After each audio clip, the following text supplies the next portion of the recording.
الحمد لله نحمده ونستعينه ونستغفره ونؤمن به ونتوكل عليه ونعوذ بالله من شرور أنفسنا ومن سيئات أعمالنا من يهده الله فلا مضل له ومن يضلله فلا هادي له ونشهد أن لا إله إلا الله وحده لا شريك له ونشهد أن سيدنا ومولانا محمدا عبده ورسوله صلى الله تعالى عليه وعلى آله وأصحابه وسلم تسليما كثيرا كثيرا۔ حضور تو جب دنیا میں تشریف لائے ہیں تو اس وقت یہ تو میں نقشہ کھین چکا ہوں کہ اس دنیا کی کیا حالت تھی۔ مذاہب تھے دنیا میں کئی سارے، لیکن ان مذاہب نے بجائے فائدہ پہنچانے کے اسلام کو انسان کو ایک دلدل میں لا کے کھڑا کر دیا تھا۔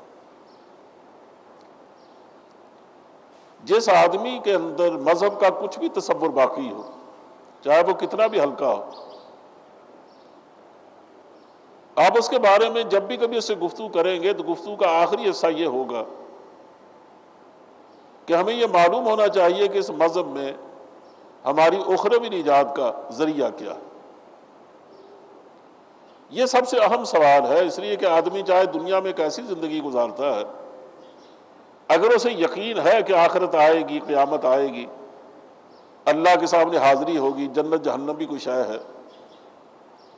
تو وہ یہ جاننا چاہتا ہے کہ ہمارا نجات کا ذریعہ کیا ہے، نجات کا راستہ کیا ہے۔ لیکن عجیب بات یہ ہے کہ آج تو عیسائیت اور اس کے مشنری جگہ جگہ، خاص انگریز کے زمانے میں، لوگوں کو بہکاتے پھرتے رہے، اور آج بھی ہمارے جو سرحدی علاقے ہیں ان میں یہ فتنہ کم نہیں ہوا، لیکن ہمیں چونکہ ہوش ہی نہیں ہے اپنے معاملات سے ہی، ہمیں اندازہ ہی نہیں ہے کتنے ہزارہ لوگوں کو عیسائی بنا چکے ہیں۔ اس میں جو فریب دیتے ہیں وہ یہ نجات کا ہی فریب ہے، حالانکہ حقیقت یہ ہے کہ ان کی یہاں نجات کا کوئی ذریعہ نہیں۔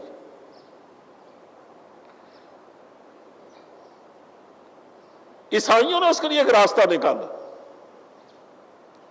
اور یہ راستہ ایسا ہے جو میرے خیال میں کہ ایک بےہودگی کے سوا یا ایک مذاق کے سوا اور کچھ بھی نہیں، اور اس کے پیچھے پس منظر میں جو فلسفہ کار فرما ہے وہ تو میرے خیال میں کم از کم میرے ذہن میں تو نہیں اترتا، آپ کے ذہن میں اتر جائے تو اور بات ہے۔ ان کا کہنا یہ ہے، اور آج بھی اگر آپ ان کے مذہبی لوگوں سے بات کریں تو یہ کہانی آپ کو سننے کو ملے گی، ان کا کہنا یہ ہے کہ حضرت آدم علیہ السلام کو اللہ نے ایک ممنوع درخت کے پاس جانے سے روکا تھا، اور یہ بتا دیا تھا کہ تم اس وقت جنت میں رہو گے جب تک اس کا پھل نہ کھاؤ، اس کے قریب نہ جاؤ،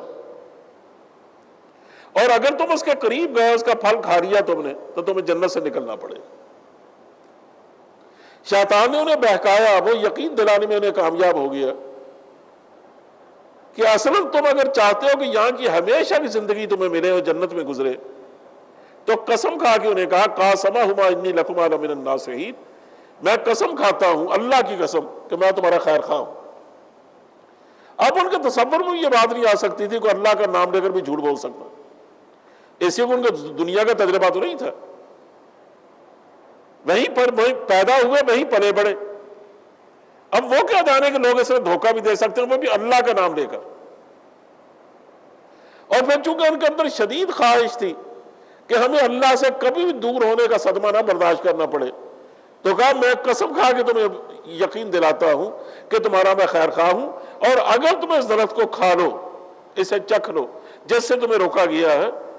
تو اس کا نتیجہ یہ ہوگا کہ تم ہمیشہ ہمیشہ اس جنت میں رہو گے۔ چنانچہ محبت کا جوش میں آ کر، یہ سمجھ کر کہ ہمیں ایک دائمی زندگی مل سکتی ہے اور پھر ہم اللہ کے قرب میں رہیں گے، انہوں نے اس درخت کا پھل چکھ لیا۔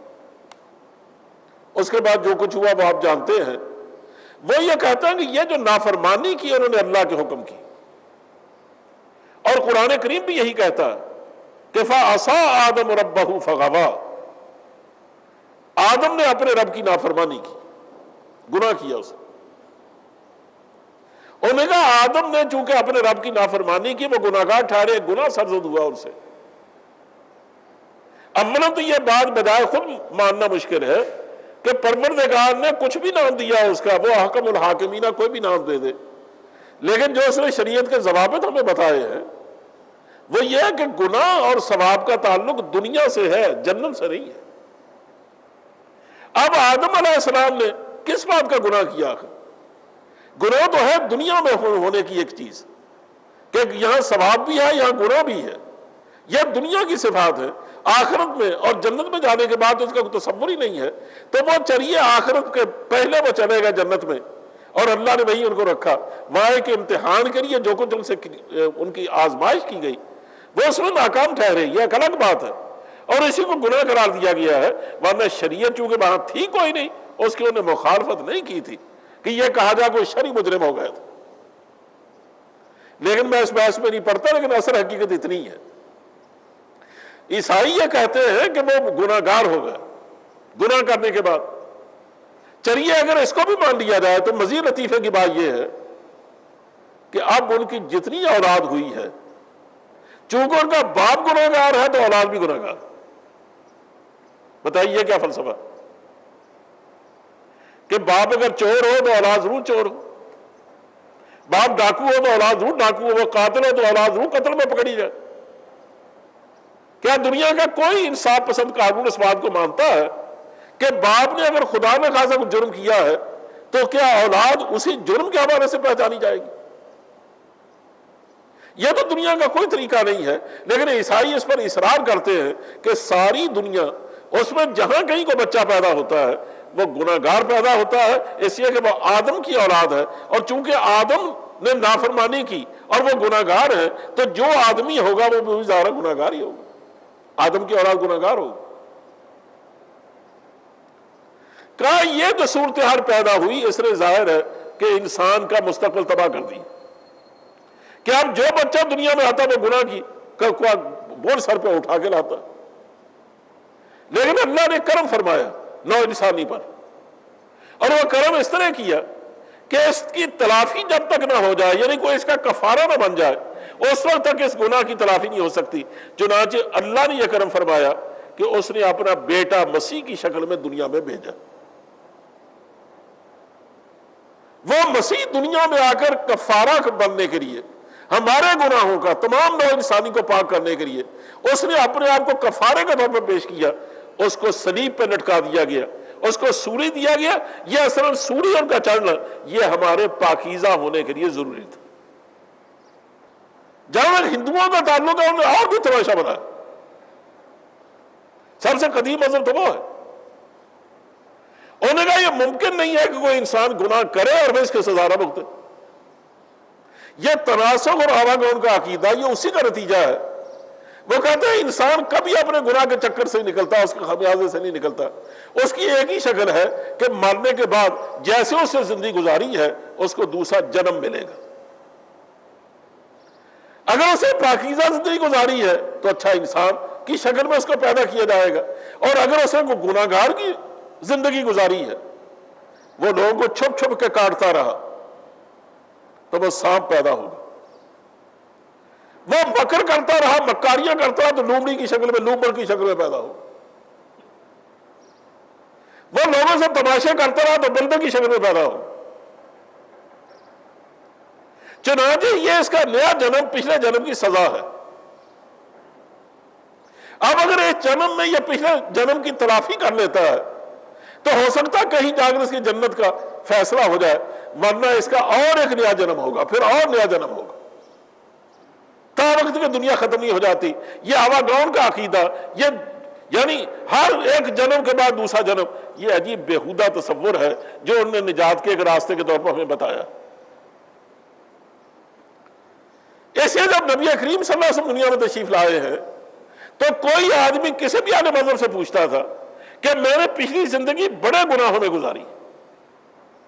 میں نے بیٹیاں زندہ دفن کی ہیں، میں نے لوگوں کے گھروں پر ڈاکے ڈالے، میں نہ جانے لوگوں کا کیا کیا حق چھینتا رہا ہوں، میں کتنے لوگوں کا قاتل ہوں،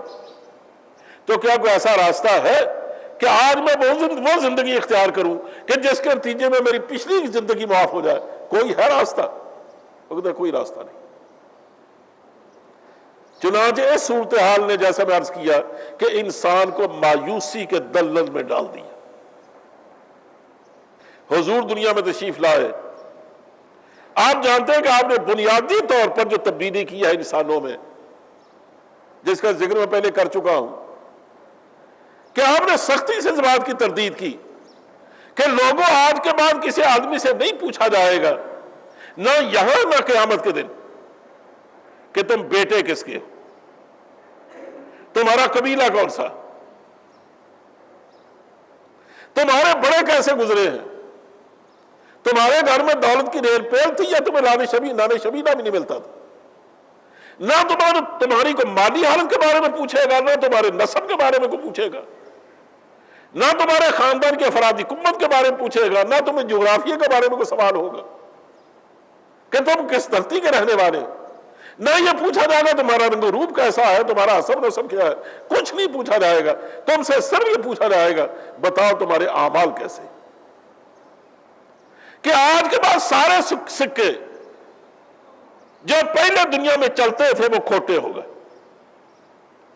یہاں نہ رنگ کا سکہ چلے گا، نہ نسب کا، نہ حسب کا، نہ جغرافیہ کا، اور نہ دولت کا، اور نہ کسی اور چیز کا۔ آج کے بعد اگر وہ سکہ چلے گا تو وہ صرف سیرت و کردار کا چلے گا۔ اب اس کے بعد یہ سوال پیدا ہوا کہ ٹھیک ہے، آج کے بعد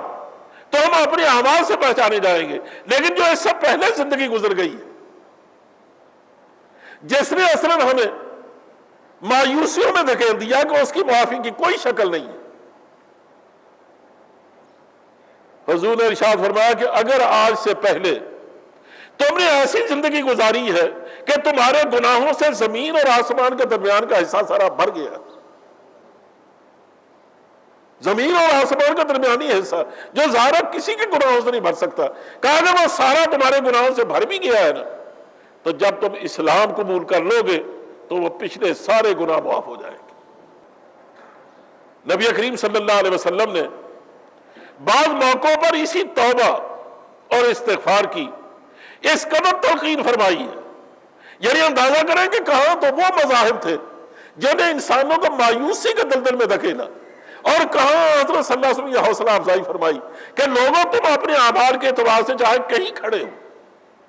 تمہاری زندگی پیچھے پلٹ جانے کا نام نہیں ہے بلکہ آگے بڑھنے کا نام۔ پچھلی زندگی بنامت بھیجو، آگے سوچو تم نے کیا کرنا، اور اگر پھر تم سے غلطیاں ہو جائیں تو رات کو سونے سے پہلے کہا بار بار اللہ سے معافی چاہو۔ میں تو جو اصل بات آپ کی خدمت عرض کرنا چاہتا ہوں وہ یہ ہے کہ انسان کو بعض بار اس سے بڑی تکلیف ہوتی ہے، اور وہ واقعتاً بڑا چڑھتا بھی ہے کہ اگر میں گناہ کر ہی چکا ہوں، اس سے پہلے میری زندگی اچھی نہیں تھی، تو کیا میرے سنبھلنے کے کوئی امکانات نہیں؟ اصل بات یہ ہے کہ جو دنیا میں قانون ہے اللہ کا، یقین جانو ہماری اخلاقی اور مانوی زندگی میں وہ قانون سے مختلف نہیں۔ اخلاق بھی بیمار ہوتے ہیں، ایمان کو بھی پھپھوندی رکھتی ہے، روحانیت بھی مردہ ہوتی ہے۔ جب یہ بیماریاں لگتی ہیں تو ہمیں محسوس نہیں ہوتا، یا ہم محسوس کرتے نہیں ہیں۔ دیکھیں جب ہم جمعے کے لیے آنے لگتے ہیں تو جی نہیں چاہتا کہ بربد گھر سے نکلے۔ ایک کہے گا چلو بھائی کچھ چند باتیں سنی دیں گے، وقت پہ پہنچ جائیں، دوسرا چھوڑو یار یہ مولوی تو ایسی باتیں کرتے رہتے۔ وہ کہے گا چلو یہ نہیں تو کم از کم عربی خطبہ پر مت پہنچ جائے، کہا کوئی بات نہیں، نماز میں پہنچ گئے تب بھی کیا بات ہے۔ کاش وہ سب کو بتانے والا ہو کہ تیرے اندر روحانیت کو بیماری لگ گئی، جب اس کا اظہار ہونے پہ آتا بڑی شدید بیماری ہو جاتی۔ حضور نے ہوا کہ جو آدمی تین جمعے جان بوجھ کے چھوڑتا ہے،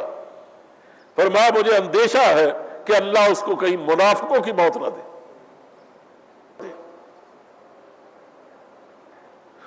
میں جس مضمون میں زور دینا چاہتا ہوں توبہ پر، میں نے اس کی علامت یعنی اس کی بیماریوں کے بارے میں کچھ بات کی ہے، تو باقی تو میں چھیڑ نہیں سکا،